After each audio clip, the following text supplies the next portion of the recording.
Hello and welcome back to Salmon's Pizzeria. Today I am joined by Peter of the Staggies View for the latest view from the stands. How are things in Dingwall, Peter? Well, prior to this week, it was going pretty well, but as we'll discuss further, things have changed. But yeah, overall, we're fighting in there. Yeah, of course. And yeah, well, I mean, you're a regular on here now, so we'll just get straight into it. No need for introductions. Yes, as you mentioned, it has been a pretty tough week for Ross County going out of the League Cup and albeit a much smaller competition, but the North of Scotland Cup in dramatic fashion to Brora Rangers last night. So a tough week with a couple of cup exits. We'll start with the big one, the one that's probably bothered you the most. Spartans defeat, which I'm sure I heard you say might be one of the worst in Ross County's recent history. Yeah, I don't know if at the time I was maybe overreacting slightly, but I still have struggled to, especially certainly in my lifetime, dig deep enough to find another result where the gulf in leagues has been there and we've lost. We've been fortunate enough to have a lot of results ourselves where we've gone and punched above our weight, but to have that flipped on its head, it really doesn't feel nice. Yeah, and it wasn't exactly the most thrilling game either. A 1-0 loss to League Two Spartans, but you still, I'm sure, have full faith in Don Kelly. Yeah, definitely. Listen, I'm not going to sit here and defend that performance by any means because it was absolutely shocking.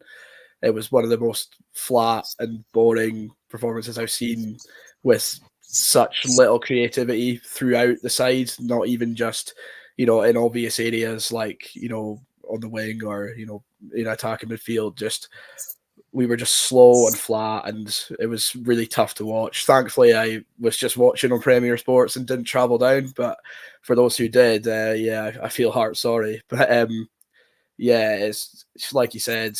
I do still have faith in Don Cowie. Let's just have our fingers crossed that it's a blip. And I have faith in him to kind of move past this. We had similar last season where, we would go on a good run.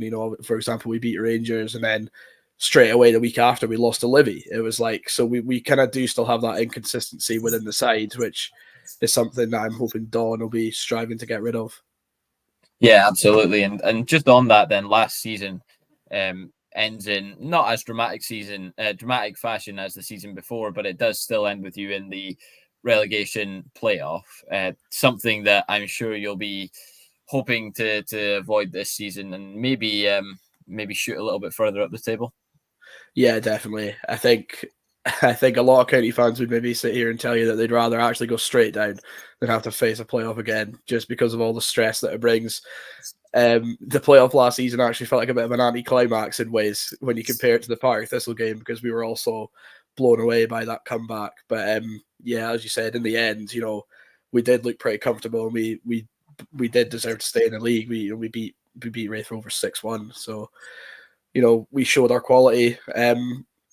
Obviously, it was, as we're going to discuss, we have lost a good few players this season, but I'm hoping that what we've done in the transfer window so far, and maybe what we will do, we might have enough to cling on to that 10th spot, or you never know, maybe we could go a few spots further. That would be lovely to have a season where we don't end clinging on for dear life, and a season where we have as minimal stress as possible. That would be lovely for once. Well, we'll just go on to those then. We'll go on to those players. Obviously, the most noticeable one being Jan Danda, who's ended up at Hearts on a free transfer. It's a lot of change for Ross County. Some faces left and a lot of new faces as well. And how do you think that's kind of integrated so far? I mean, obviously, Ronan Hale has come in and he's smashing it so far. But with the likes of Josh Nisbet still to join the squad, are you hopeful that, or do you think now that it's kind of all coming together and we're getting closer towards the end of the transfer window that you're seeing a stronger Ross County season now than at the beginning of the window? Yeah, I certainly hope so. I think Nisbet coming in is the one that's kind of a bit of a game changer for me. I think if we were to go in with this squad, and obviously I don't want to, pile pressure on one individual, but in terms of as a direct Danda replacement as you're going to get. I think Nisbet comes pretty close in terms of the way he plays, and the kind of impact he's had. Especially last season. I think he had something ridiculous like 16 assists for Central Coast Mariners last season, which is obviously Danda wasn't putting up as good numbers as that, but the way we played, everything went through Jan Danda. Whereas we kind of seem to have altered that a bit now. Our fullbacks seem to be a lot more involved in the play we've seen this season. Whether that's going to be a good thing or a bad thing, time will tell. But yeah, I think, as you mentioned, Hale as well. I think in terms of as a similar replacement that you're going to get for Simon Murray, we've probably done quite well there. I think he's kind of similar in that he kind of buzzes about the pitch. He's got loads of energy, always looks to play on the front foot. He's not afraid to go and do the dirty work and press defenders as well. But I think, obviously, we're just talking about how the bad couple of results that we've had, but I do still have confidence that in maybe 3 or 4 weeks we might find our best 11 and gel together and find different ways of scoring goals that we maybe didn't have last season, and that we just kind of relied heavily more on individuals last season. Yeah, of course. And as you mentioned there, Simon Murray, who was your top scorer last season, leaving, and another one in Jack Baldwin, your captain, or your previous captain, who's left. So, do you think kind of losing that leadership group will maybe affect Ross County now, whilst they just get new players to integrate in, and you might see this kind of kick on later in the season when the squad is a bit more, it's a bit more together? Or are you expecting Don Kelly to have his head over this and go, yeah, we're probably expecting these guys to leave, and now let's just get this done fast so that we can start the season strongly? Because it's been two draws so far. I mean, probably a happy point in the end against Dundee United, but you going into the season probably would have wanted maybe a little bit more from the first 2 games. Yeah, I would say so, but I think to still having not suffered a loss in the league, is always a positive. And I think, obviously that might change. We've got Rangers up next, which is always a difficult task. But yeah, I don't know. I think losing Baldwin, I think, might be a bigger blow than might be a bigger blow than we realised. I think I certainly felt like for large parts of last season where he wasn't involved, where he was either suspended or injured, we did look a lot more vulnerable at the back and a lot more disorganised. So I'm hoping that new skipper Conor Randall can kind of step up and fill that role. Jordan White as well as vice captain. But I think the additions we've made, to kind of replace that hole at centre half are pretty positive. Ricky Lammy, obviously, loads of experience in Scotland. Actually carrying an injury right now, but I think getting him back into the team for me is key. I think he's one for me that I need to see starting every week, so we have that kind of knowledge and experience. And Akil Wright as well, who looks absolutely magnificent in my opinion, signed from Stockport County, turned down the chance to stay with a league-winning team and go and play in League One, decided to come up north, test himself, and so far he's looked fantastic, looks really strong and confident, and I think between him and Lammy, and if we decide to switch back to the 3, then I think we've got enough there to cover us at centre half. So I think like you said, in maybe weeks, months to come, hopefully we gel and we start ticking and we can push ourselves up the league, because I know that our manager in Don Cowie is good enough to get us doing that. Yeah, and then based on what you've seen from the squad so far, obviously there's a lot more to come, and I mean you've only really seen it in the League Cup group stage, which you end top of the group, the 2 games in the league, and then obviously the Spartans game as well. But the Spartans game, what is the kind of, where do you think the county squad sits in comparison to what else is in the league? Because there are some, a lot of teams will feel they've strengthened this window, whereas a couple of teams maybe haven't. And losing Livingston for Dundee United probably seem a little bit stronger too. So do you think this team is not where what's it capable of, but where does it sit in terms of quality? It's a tough question. I think last season, we were definitely down near the bottom end in terms of that. I think now we are, despite losing Danda, Murray and Baldwin, we probably are more comfortable in terms of strength and depth. As to where I would rank it in a list of 12 teams is tough. I'm not sure. I think most people would say our direct rival this season is probably St Johnstone, and I would say we probably do have a better squad than them. But I'm not sure as to how much that will have an impact on us, because I mean I think back to certain games last season where when we defeated Hearts 2-1 at home, one of Don Cowie's first games, and we lined up with two centre mids of Victor Laturi and Max Sheaf, who were I don't think any county fans would have had them pitched in starting. They were kind of more reserve bench players, but they made that step up, and I think that's kind of the good thing about our squad, is that it's not overcomplicated football with Don Cowie. He'll ask you to do something, and if you're able to carry it out and your teammates carry it out, then that kind of lifts the team performance as a whole. And I think that could be key this season. So even if we do end up plagued with injuries, that I think there's enough there that we should be able to still be competing within every game, and hopefully that can turn into 3 points more than just 1 point as we go on. Yeah, of course. And then just kind of last on that then, do you think there's any kind of fighting chance of Ross County going, do you know what, we can actually push into that top 6 this season? Well, before this week, I would definitely have said yes to that question. I don't see why we can't, to be honest. We've seen other teams kind of be in this similar position and go and kick on.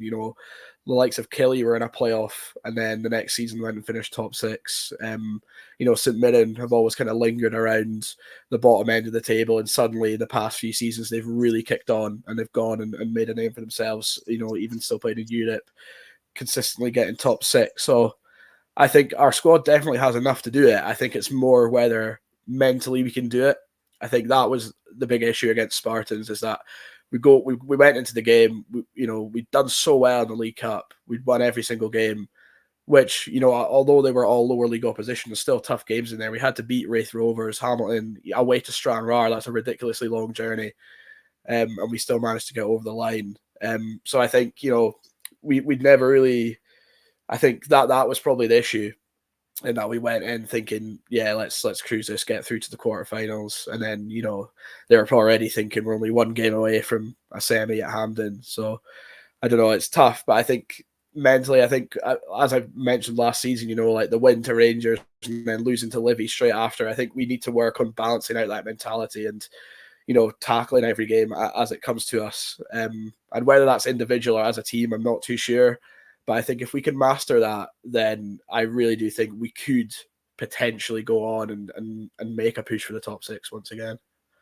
Yeah, of course. And yeah, I mean, it must be kind of quite inspiring seeing the likes of, Kilmarnock, St Mirren and Dundee, who have all been in similar positions to Ross County in the top 6. We'll just go back to Ronan Hale then, who you've kind of likened to a Simon Murray replacement there. He's got your only league goal so far, but he's shown that he's very capable in the games that he has played for Ross County. How much are you expecting from him? I mean, because this was an almost under the radar signing for some, but a lot of people, as soon as this was linked, Ross County fans were saying, yeah, we want this guy. Yeah, 100%. I think if we are to go and have a good season, then I think you're going to be able to put bet on that a large part of any success that we do have will probably be thanks to Ronan Hale. And obviously there's kind of scarily weird comparisons. It's 10 years this summer since we signed Liam Boyce from Cliftonville, and then 10 years on we signed another Irish striker from Cliftonville.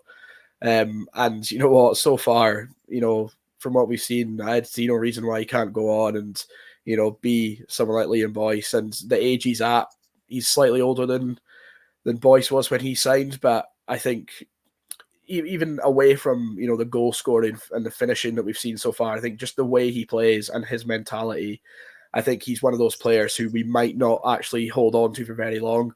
I think if we're lucky, I believe he signed a 3-year deal. I don't think he'll be here for all those 3 years. I do think he's good enough that he'll bang in goals this season. I would probably say 10 to 15 goals, maybe more. He might surpass my expectations, and then there'll be teams from down south sniffing around, or maybe even likes of Hearts and Hibs, obviously, as they did with Danda. But yeah, I mean, if we can find a way to supply him, then he will score goals. He's just one of those players, really. Yeah, and you touched on him there at the end, Mr. Magic himself, Jan Danda. Josh Nisbet's not in the door yet, so you've not seen any of him. How much does it look like that side is missing Jan Danda? And then on a personal level, how much are you missing Jan Danda? Well, on a personal level, I don't think there's words that I'm able to say that surmount the amount that I miss Jan Danda. That he was just a joy to behold, really. I would say he's probably the most technically gifted player I've watched in a county jersey, to be honest. Just some of the things he did were just outrageous. Not only goals, but just getting on the ball and playing passes. Countless examples of times where he's maybe had a knock and been left out of the starting team, and then we'll be losing. He comes on, and the way we play just changes. As soon as he came on the park, we started knocking the ball about. We looked sharp, and then I think Hibs away on Halloween was the perfect example. He didn't start the game, and then he comes on off the bench, and we flipped on its head and went and won the game 2-1, and he got 2 assists. That's just the type of player he is. And I think if Hearts can use him correctly, then he's going to be unbelievable for them and could maybe even go and push further in his career. I don't want to sound like I'm slagging off Hearts, because obviously they're a great team, comfortably finished third, but I was surprised that Danda only signed for Hearts, to be honest. I thought he could have gone back to the English Championship and pushed on in a top half team there. I really do think he's good enough to be at that level. We do look like we're missing him. I'm not going to lie. Noah Chilvers has come in and played a couple of games. Unfortunately for him, played against Spartans and Brora Rangers last night, which I was at, and he looked decent, but he was kind of more playing in a wide area as opposed to playing as a 10. But I think if we are going to resort back to a 3-5-2, then that number 10 role could be good for him. But I think getting Josh Nisbet into this team is key. And I think he is the one who can be that Jan Danda replacement and can be the person who dictates games and grabs assists and grabs headlines as well. Because, yeah, as you wanted me to answer, we definitely are missing Danda. I think our midfield is good, but in terms of someone who's got that technical gift, we've not really seen enough from Chilvers yet, in my opinion. Yeah, of course. And yeah, the North of Scotland Cup, maybe not vital to Ross County's season. A weakened but not unrecognisable team against Brora last night, and you end up losing in the 91st minute, a 3-2 loss. Do you think that's just about getting a few players minutes in the leg, because there's no reserve league anymore? Yeah, it's a tough one. I think personally, the defeat didn't hurt. I've got connections to Brora, so I was quite happy to see them do well, to be fair.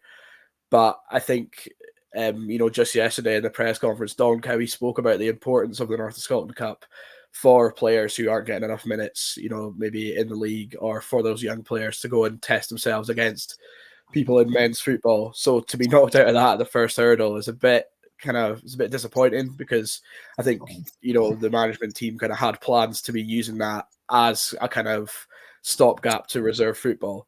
But as you said, that team that we saw last night, bar Logan Ross and Connell Ewan, who played centre half, and Logan in goals, that lineup could feasibly well start in the Premier League for us. And I think that's the worry for me, is that, again, not sure is it mentality, but Brora are 5 leagues below us. Yeah, they're a great side, and they're going to challenge for the Highland League title this season, but we're a Premier League team.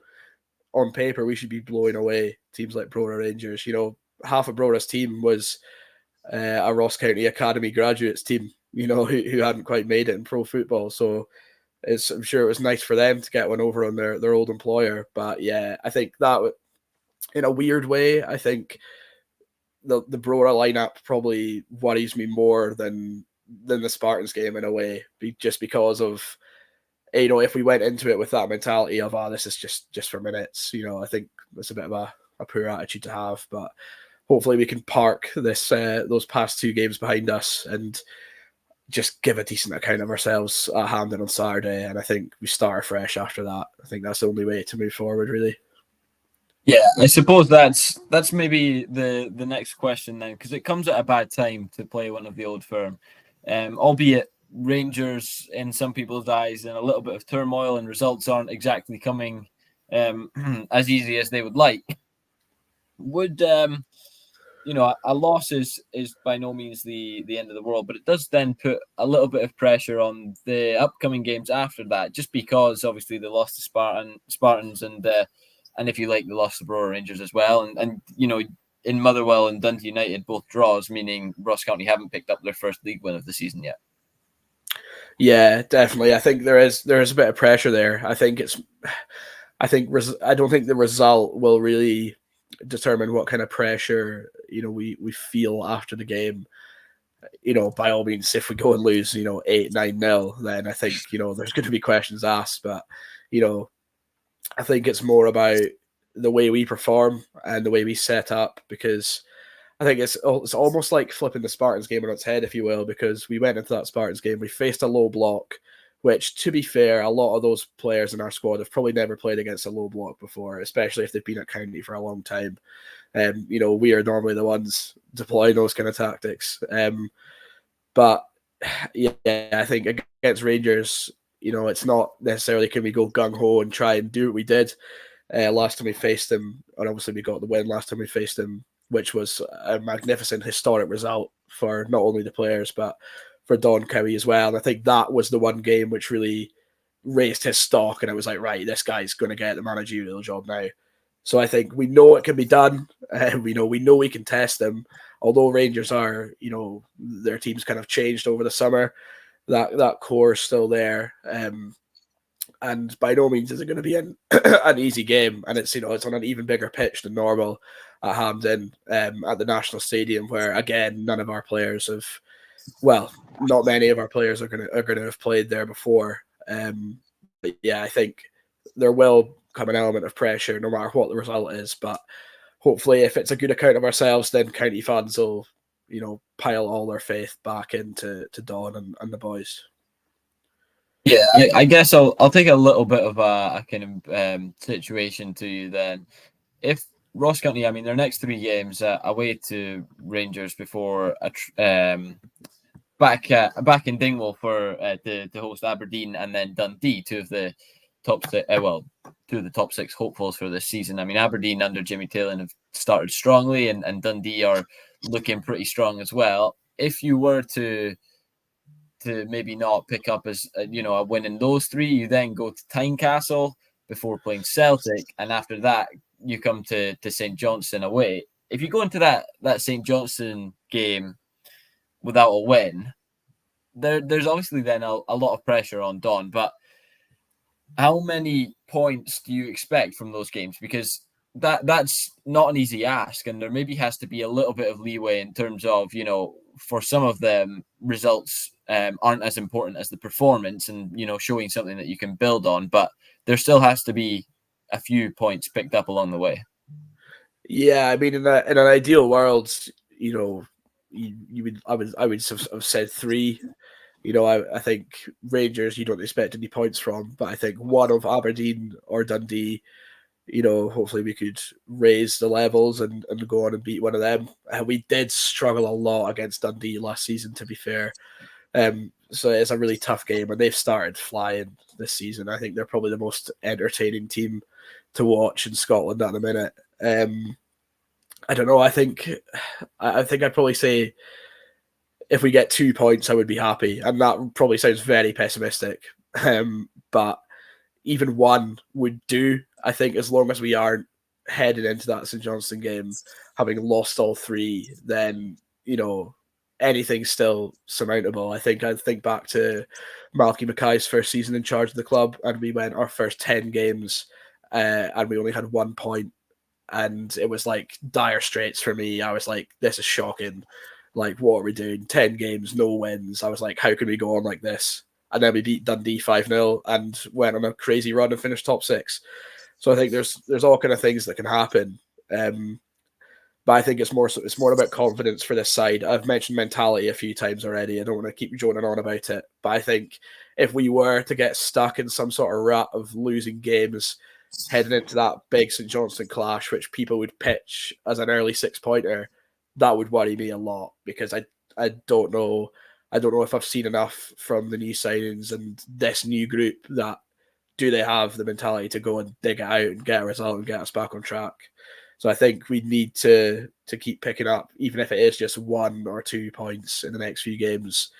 I think it's important that we don't keep these low standards and be heading into that on the back of such a bad run, really. Yes, good. Not long left in the transfer window now. I think it's 10 days. It's just over a week, anyways. What would you like to see strengthened in this Ross County side between now and the end of the window? Not a lot, to be fair. I think getting Nisbet in the door is the key one for me. I think we're decently stacked in most areas. I mean, if I was being really, if I was really gonna, push the boat out, then 2 wingers would be magnificent because we've only got one natural winger in the club, in young George Robeston. And he has been involved quite a lot recently, but it's a lot of pressure to be bringing him on and to sort of want to rely on him to be the one to make the impact. And although if Don doesn't have plans to play shapes that include wide men, as disappointed for the ones who it may be that they might be sitting on the bench for the majority of the season, I think it's important to have the option there because you never know when you might be chasing the game, and sometimes all you need is a bit of pace, someone who can whip a good ball into the box. And I think we had that in Jay Henderson, so I'm quite gutted that we loaned him back out, to be honest. But I think defensively we're okay. I think we'll get by. Midfield's pretty strong in my opinion, actually. I think there's good options in there. Getting Nisbet in the door for number 10 between him and Chilvers, I think we can build a bit of creativity there. And even in forward areas, if I was, going to really extend my wish list, then everyone would always say another striker because why not? I think Hale and White we've seen enough from this season. Samuel looked sharp in the games he's played. Grabbed a goal against Brora last night. Grabbed an assist for Hale against Dundee United. I think Brophy's the one that any county fan would have to admit that there are definitely question marks over. I think ever since he came on loan to us, that spell he had when he was on loan was incredible. He banged in goals and he looked like back to his old self, the Kilmarnock Brophy that we all remember for those years ago. But ever since then, he's picked up a couple of injuries. He's looking quite unfit. He's come back this season looking fitter, but it's not really clicked for him yet. Obviously, unfortunately, missed the penalty against Dundee United, which I hoped could have been the turning point. I hope that could have been the goal, the confident starter for Brophy to get him back to what we know he can do. But there are definitely question marks there because it's a big outlay, that we paid to get him to the club and that we're continuing to pay him wage-wise. And has he really performed well enough to pay it back? I wouldn't say so. By all means, I wouldn't, get rid of him. But I think there's maybe, Don maybe thinking, could I bring in maybe another young striker to kind of add to the group and push everyone on and put a bit more pressure on? Because I think that was maybe the plan with Hale, to be honest. But he's come in and been a bit better than we thought. And now he is the nailed-on starter, even ahead of Jordan White, I would say. So I think, just getting Nisbet in the door though. That's first and foremost. Get that done, and then I think we can have discussions from there if we need anything else. But that's first and foremost for me. Of course, we'll go for a couple predictions then. We'll maybe get the pessimistic in you, the pessimist in you out first, and we'll go for the this weekend's game against Rangers. You're saying you're maybe not expecting much, but what are you hoping for? And what's your predictions for this weekend? Just hoping for a good account of ourselves. Don't get blown away. Keep the game tight. Make sure we're solid on the back. A goal would be great as well. That does sound very pessimistic, only hoping for a singular goal. But as you mentioned to me before we started recording, our games have featured the least amount of goals this season. So knowing that, another goal on the tally would be nice. I think prediction maybe 3-1 loss. I think Rangers looked quite good against St Johnstone. I think they're starting to find their feet. I think the criticism of them, it's maybe not all it's made out to be. Obviously, a draw against Hearts on the opening day can be seen as a poor result, but it's very early days, and I think it's only a matter of time before Rangers start picking up wins with ease again. Hopefully, it's not with ease against us. Maybe an early goal, put them 1-0 down. That would be nice. Maybe if we can hold on to a lead then. But yeah, I think it would be silly to predict anything else other than a loss. And I'll be happily surprised if we manage to recreate the 3-2 from the end of last season. Okay, I will not be very happy if that happens again. But the other prediction I'll ask for, I'm going to put you on the spot here, and I'm going to ask you for the exact position that Ross County finish in this season. Now that's tough. I'm definitely not going to say 11th, just because I would hate to manifest another playoff. And of course, I'm not going to say 12th. As I've said, I think we've got enough between our manager, who I think can bolster us to a higher finish. I think, yeah, it's tough, but if you're putting me on the spot, then I'll go for 9th. I think we'll go for 9th, and I'll maybe not say who I think will be below us in case I get tarnished on X, but yeah, 9th. Let's aim for 9th, and if we fall one short, then we're still fine. Oh well, thank you very much, Peter, for talking us through all things Ross County, and yeah, I'm very delighted to have you back on. It has been another great episode of A View from the Stands, so thank you all for joining us, and I look forward to seeing you all next time.